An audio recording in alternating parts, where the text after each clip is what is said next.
ධනාත්මක චින්තනය පිළිබඳව ආකර්ෂණ නීතිය පිළිබඳව දැනගන්න ඕන කරන හැම දෙයක්ම දැනගෙන ඉඳලත් ඒ අදාළ નિયમિત ක්‍රමවේදවලටම තමන්ගේ කාරණාව විශ්වයට බාර දීලා ඒ කාරණාව තමන්ගේ උරුමය බවත් තමන්ට ලැබෙන බවත් විශ්වාස කළත් ඒ කාරණාව සිද්ධ නොවුණු නිසා ඒ දෙන් නොලැබුණු නිසා මේ විශ්වයේ යාන්ත්‍රණය ක්‍රමවේදය ආකර්ෂණ නීතිය වගේ කාරණා සම්බන්ධයෙන් කිසියම් හිත් බිඳීමක් විශ්වාසය අඩුවීමක් හෝ අපැහැදිලි බවක් ඇති වී තියෙන කෙනෙක් ඉන්නවා නම් අද පණිවිඩය එයාට. අද පණිවිඩය කලින්දා පණිවිඩය සමගත් ඒ පණිවිඩය ඊට කලින්දා පණිවිඩය සමගත් බැඳෙනවා. ඒ වගේම අද පණිවිඩය හෙට පණිවිඩය සමගත් හෙට පණිවිඩය අනිත්දා පණිවිඩයත් ආදී වශයෙන් මේ හැම පණිවිඩයක්ම එකකට එකක් බැඳී පවතිනවා.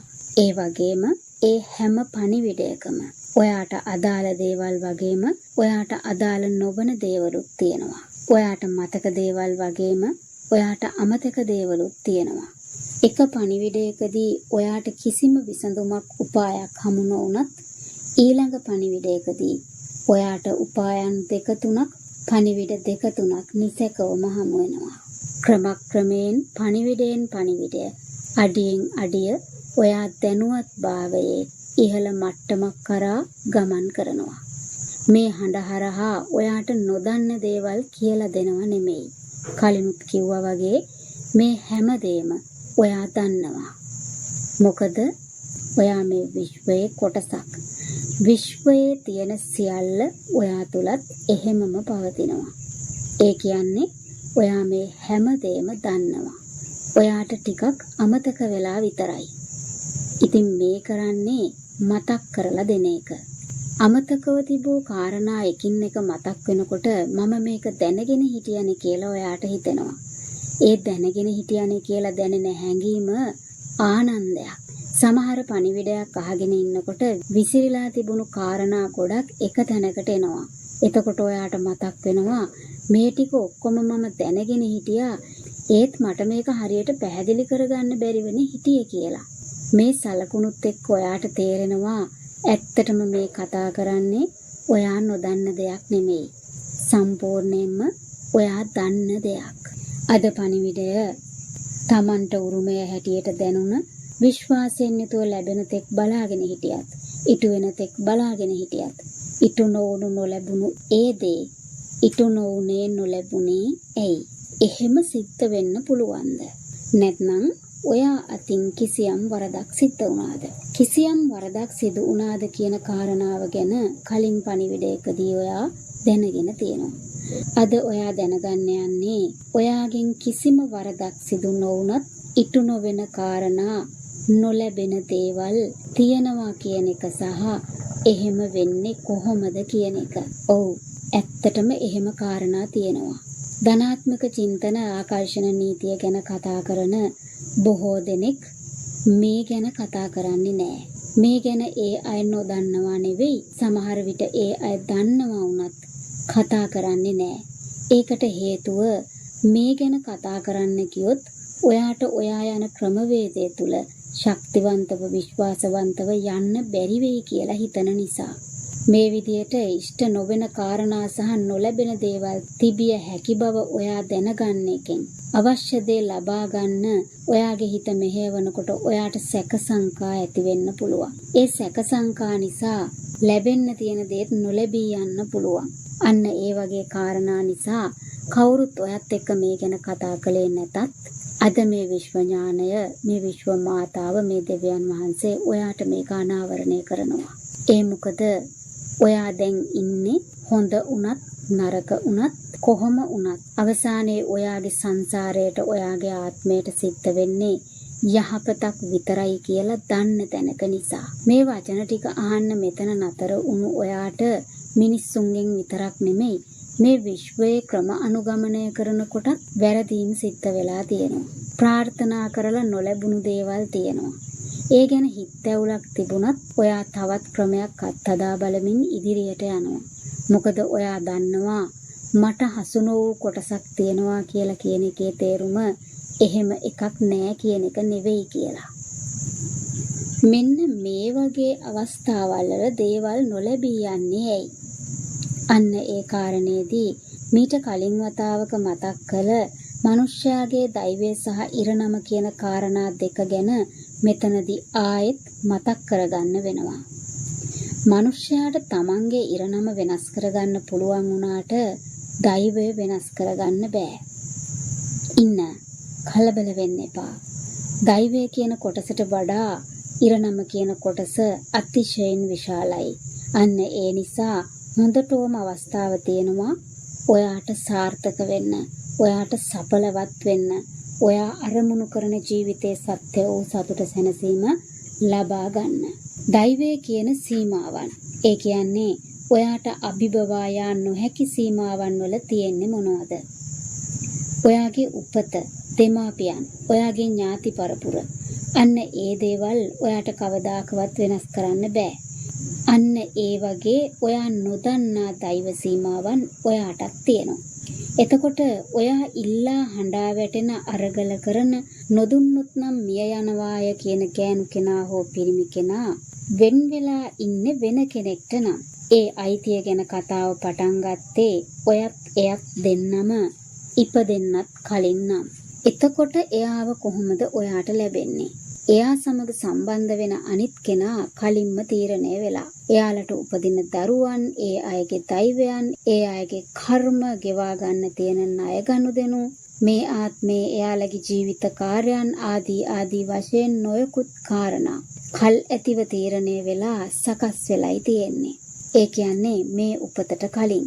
මෙහෙම වෙලාවක ඔයා ඒ කෙනාව ඉල්ලනවා. එයා ඔයාගේ දෛවයේ නෑ.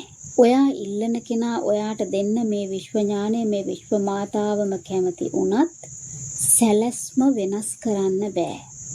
එක තැනකින් සැලසුම වෙනස් කළොත් මුළු පද්ධතියම වෙනස් වෙනවා, අවුල් වෙනවා.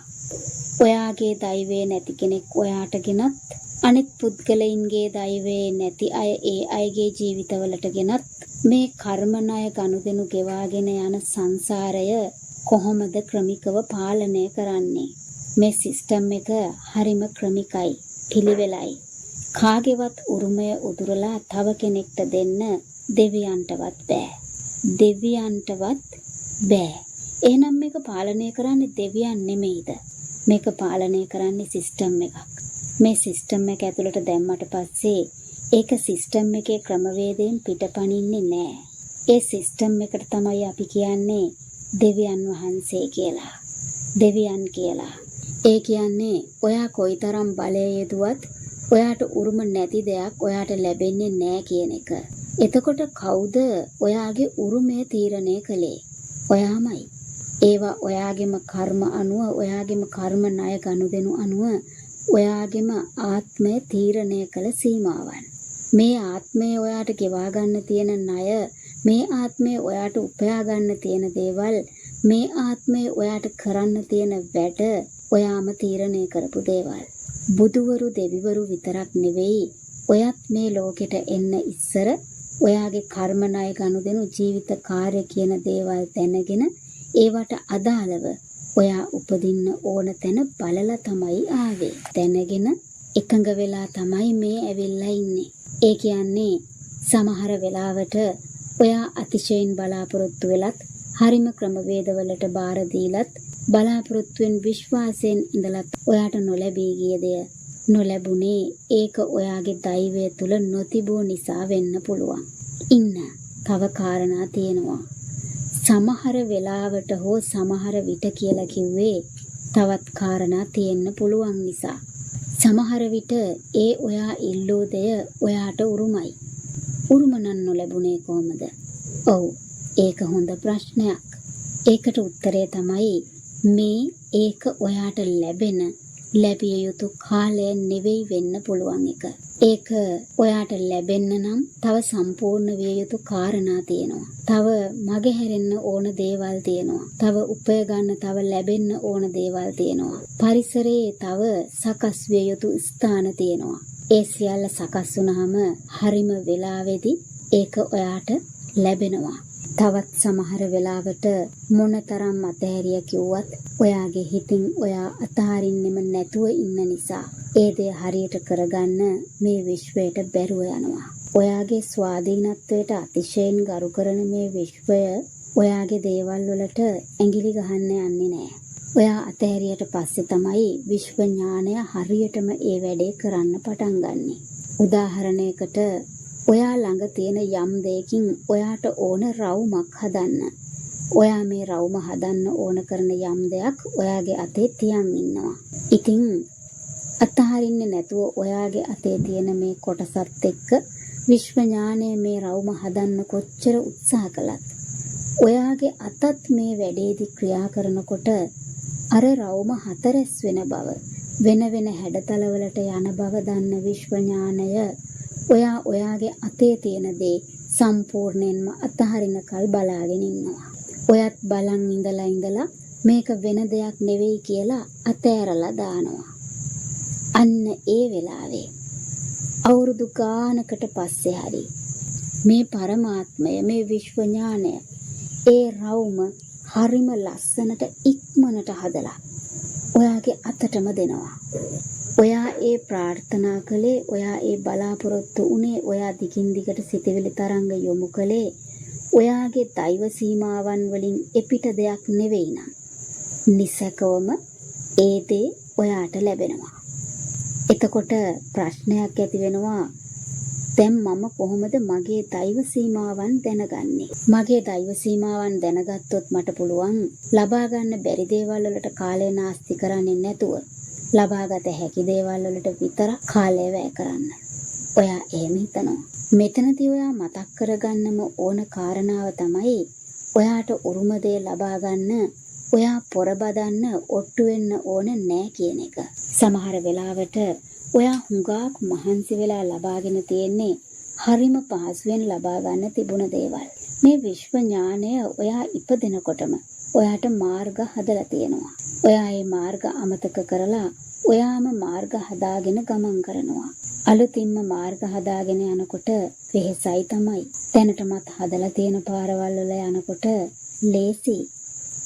ඊළඟට ඔයාට හිතෙනවා හදලා තියෙන පාරවල් මම කැමති ඒවා නෙවෙයි වුණොත්. ඒකින්ද මම මහන්සි වෙලා හදාගෙන හරි මම කැමති පාරවල් වලම යනවා කියලා. මගේ ආදරණීය අංශුව, ඔයා ඉපදෙනකොටම ඔයා තුල තියෙන රුචි අරුචිකම් හොඳින් දන්න මේ විශ්ව ඥානය ඔයා අකමැති ඔයාට අපහසු තැන්වල දේවල් වල ඔයාව තියන්නේ නැහැ. මෙතන තියෙන්නේ ඇත්තටම මගේ පාර මොකද්ද කියලා අහන්නවත් නතර නොවි ඔයා ඔයාගෙම මාවත් කපමින් මහන්සි වෙන එක. මගේ ආදරණීය අංශුව, මේ වෙලාවේ මේ විශ්ව ඥානය, මේ විශ්ව මාතාව ඔයාට මෙහෙම කියනවා. ඔයා නැවතිලා ඔයාගෙම ඇතුළතට කන් දෙන්න පටන් ගත්තොත්, එතකොට ඔයාගේ ඇතුළාන්තය ඔයාට කියනවා ඔයාට උරුම මොනවද නැත්තේ මොනවද, මහන්සි වෙලා වැඩක් තියනවද නැත්ද, මේ දේ නොලැබීම ගැන තියෙන දුකෙන් අවුල් සහගත දැනීමෙන් නිදහස් වෙන්නේ කොහොමද, ඔයාට උරුම දේවල් ලබා ගන්න පහසුම ක්‍රමය මොකද්ද ආදී වශයෙන් ඔයා අහන හැමදේම ඔයාගේ ඇතුළාන්තයේ හඬ කියලා කියන්නේ මේ විශ්ව ඥානයේ හඬ, මේ විශ්ව මාතාවගේ හඬ, මේ පරමාත්මයේ හඬ. ඒ හඬ ඇහෙන එකක් නෙවෙයි, දැනෙන එකක්. ප්‍රශ්නය ඔයා අහන්නේ නැති එක. ඇත්තටම ඔයාට ඕන හැමදේම ලබා ගන්න අනිත් හැම ක්‍රමයකටම වඩා පහසුම ක්‍රමය තමයි මෙන්න මේ ක්‍රමය. ඔයාගෙම ඇතුළතින් අහන එක. මගේ ආදරණීය අංශුව, මෙතන තියෙන ලස්සනම දේ තමයි ඔයා මෙතන මේ හඬ අහන්නේ ඔයාට මේ විශ්වයත් එක්ක ඍජු සම්බන්ධයක් තියෙන නිසා කියන එක. අන්න එතකොට ඒ සම්බන්ධය තියෙන කෙනා දන්නවා මේ විශ්වය හැම විටම ක්‍රමික බව, සර්ව සාධාරණ බව. ඒ ගැන යම් සැක සංකා තිබුණා වුණත් මේ වෙනකොට ඔයා දන්නවා ඔයාට ලැබෙන දෙයක්, ඔයාට ලබා ගන්න ඕනම දෙයක්, ලැබීම නොලැබීම මේ විශ්ව ඥානයේ ක්‍රමවේද තුල ඒවට යටත්ව තමයි සිද්ධ වෙන්නේ කියන එක. දේවල් නරකයි වගේ දැනෙන්න සිද්ධ වුණත් කරන්න පුළුවන් අවසාන දේ ඉඳගෙන කනගාටු වෙන එක විතරයි බව ඔයා දන්නවා. ඉතින් මගේ ආදරණීය අංශුව අවසානයේ ඔයා අවනත වෙන තැනට ඇවිල්ලා. දැන් ඔයාට හිතුනොත් මේ හඬ අහන්න පටන් ගත්තේ ප්‍රශ්න විසඳ ගන්න බලාගෙන ඒත් මේ ඇහෙන විදියට නම් මගේ ප්‍රශ්න ටික විසඳෙයි කියලා තිබුණු බලාපොරොත්තුත් නැති කරගන්න වෙයි වගේ කියලා ඉන්න සාවධානව ඉස්සරහට එන්න. මේ කියන්නේ අනිත් හැම ක්‍රමයකටම වඩා පහසුවෙන් ලේසියෙන් හරියට හුස්ම ගන්නවා තරම් පහසුවෙන් ඔයාගේ ජීවිතේ සාර්ථක කරගන්න පුළුවන් විදිය ගැන ටිකෙන් ටික ඉදිරියට යද්දී ඒ කම්පන ඉබේම ඔයා තුල ආරම්භ වෙලා ඔයා එතෙන්ට ගිහින් ඉඳීවි. එතෙන්ට කිව්වේ ඔයාට ඕන දේවල් හැමදේම තියෙන ඔයාට යන්නම ඕනම උන තැනට. ඉතින් මගේ ස්නේහවන්ත ආත්මය, මගේ ආදරණීය අංශුව, දැන් ඔයාට දැනගන්න ඕන කොහොමද ඇතුළතට කන් දෙන්නේ කියලා. දැනටමත් ඔයා දන්න ක්‍රමවලට අනුව දැන් ඔයාගෙන්ම අහන්න මොනවද මගේ උරුම? මොනවද මම අතාරින්න ඕන? කොහොමද කරන්න ඕන? කොහොමද කොතැනද නිවැරදි කරන්න ඕන? ඔයාට අහන්න තියෙන හැම ප්‍රශ්නයක්ම මා තුළ සිටින දෙවියන් වහන්සේ, මා තුළ සිටින විශ්ව ඥානය, මා තුළ සිටින විශ්ව මාතාව, මගේ දෙවියන් වහන්සේ, මගේ ශුද්ධාත්මය, මා තුළ වැඩ වසන දෙවියනි ආදී වශයෙන් ඔයාට හිතෙන, ඔයාට දැනෙන ඕනෑම ආමන්ත්‍රණයකින් ඔයාගේ ඇතුළතට කතා කරන්න. ඇතුළට හැරෙන්න. මතක තියාගන්න. කල යුත්තේ කුමක්දයි හරියටම දන්නාදය ඔබ තුළම පවතී. කල යුත්තේ කුමක්දයි හරියටම දන්නාදය ඔබ තුළම පවතී. ඒ කියන්නේ ඇතුළත සිටින දෙවියන් වහන්සේ ගැන, ඇතුළත සිටින විශ්ව මාතාව ගැන. ඇතුළතයි පිටතයි දෙකක් කියලා සමහර වෙලාවට ඔයා හිතුවට කිව්වට ඇත්තටම ඔයා දන්නවා විශ්වයත් ඔයත් කියලා දෙකක් නෑ. ඔයත් විශ්වයත් එකක් කියලා. එතකොට ඒ ඇතුළතින් ඔයාට එන්නේ මේ විශ්ව ඥානයේ, මේ විශ්ව මාතාවගේම, මේ විශ්වයේම පිළිතුර, මේ විශ්වයේම විසඳුම කියලා. ඔයාගේ කාරණාවලට, දේවල් වලට කේන්දර ශාස්ත්‍ර, අනාවැකි උපදේශන ආදී මේ ලෝකයේ තියෙන දහසකුත් එකක් ක්‍රමවලින් ලැබෙන උත්තරවලට වඩා ඔයාගේ ඇතුළතින් ලැබෙන උත්තරේ තමා නිවැරදිම උත්තරය වෙන්නේ. නිවැරදිවම තමන්ගේ ඇතුළාන්තයේ හඬට කන් දෙන්නේ කොහොමද? තමන්ගේ ඇතුළාන්තයෙන් ප්‍රශ්නයක් අහලා හරියටම උත්තරයක් ගන්නෙ කොහොමද? ඒ ගැන ඊළඟ පණිවිඩයෙන් ඔයාට රස රහස් සහ කරුණු කාරණා බොහෝමයක් අනාවරණය වීමට නියමිතයි. ඒ පණිවිඩය ඔයාට ඇහෙන තෙක් දැනට දන්නා ආකාරයෙන් ඔයාගේ ඇතුළාන්තයෙන් ඔයාගේ ප්‍රශ්න ටික අහන්න. අමතක කරන්න එපා. මේ විශ්ව ඥානයට, මේ විශ්ව මාතාවට, මේ පරමාත්මයට ඔයා ගැන තියෙන එකම පරමාර්ථය තමයි නෑ කියලා දෙයක් නැති වෙන තරමට හැමදේම තියෙන මිනිස්සෙක් බවට ඔයාපත් වෙන එක. ඉතින් මගේ ආදරණීය අංශුව, ඔයා මේ ගමන් කරමින් ඉන්නේ සියල්ල තියෙන තැනට, සියල්ල ලැබෙන තැනට, සත්‍ය වූ සතුටක් සැනසීමක් උරුම කරගන්නා ස්ථානයකට. ඔයා දැනටමත් ඒ පාරට අවතීර්ණ වෙලා ඉන්නේ. සාවධානයෙන් ඉදිරියට යන්න. ඊළඟ පණිවිඩය තෙක් සුවෙන් ඉන්න.